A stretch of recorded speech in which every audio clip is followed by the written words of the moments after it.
ہر شہری کی کفالت.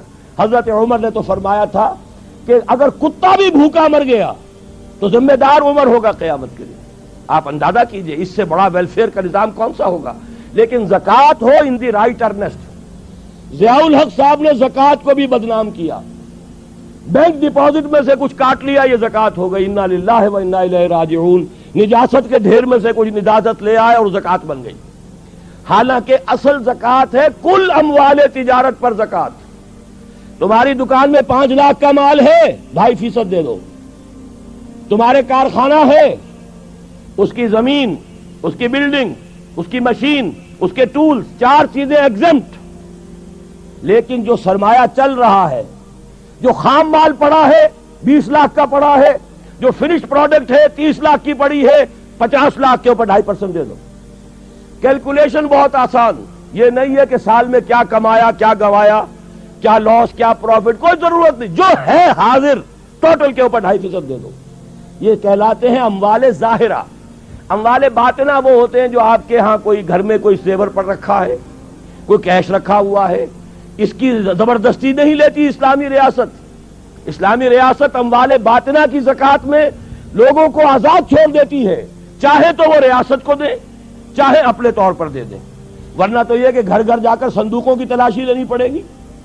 ہاں جو مال ہے آپ کا گودام میں پڑا ہے, کارخانے میں پڑا ہے, دکان میں پڑا ہے, یہ اموال ظاہرہ ہے, اس میں سے 2.5% لیا جائے. اتنی زکوٰۃ آئے گی کہ ہر شہری کی بنیادی ضروریات کی کفالت نظام خلافت کر سکے گا. یہ گویا کہ نظام خلافت کا دوسرا حصہ ہے. تیسرا حصہ ہے جو میں چاہتا ہوں, جو ابھی میں نے عرض کیا, سود. سود در حقیقت نام ہے سرمایہ داری کا. سرمایہ کاری کو اسلام انکریج کرنا چاہتا ہے, سرمایہ داری کو نہیں.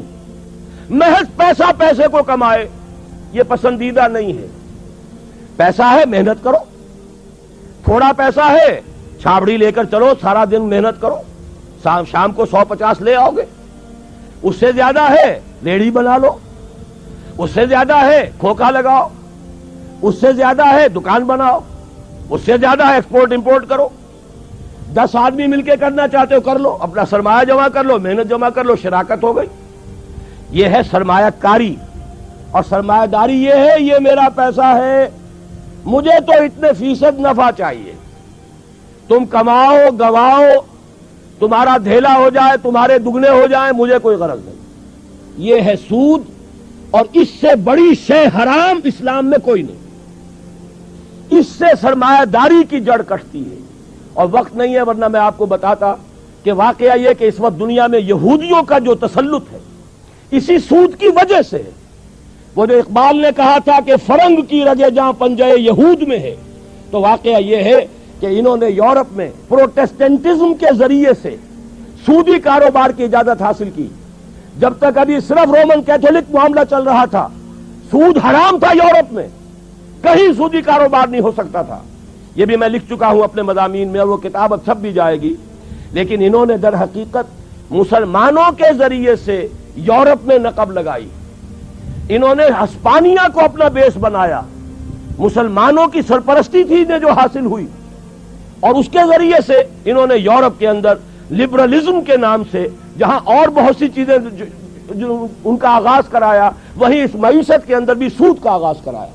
اور اس کے ذریعے سے وہ اس درجے ان کی اکانومی کے اوپر قابض ہو چکے ہیں کہ علامہ اقبال اس صدی کے شروع میں گئے تھے انگلینڈ اور جرمنی, اور وہاں وہ دیکھ آئے تھے کہ فرنگ کی رگے جہاں پنجے یہود میں ہے, اور آج پوری دنیا کا جو مالیاتی نظام ہے ان کے ہاتھ میں ہے.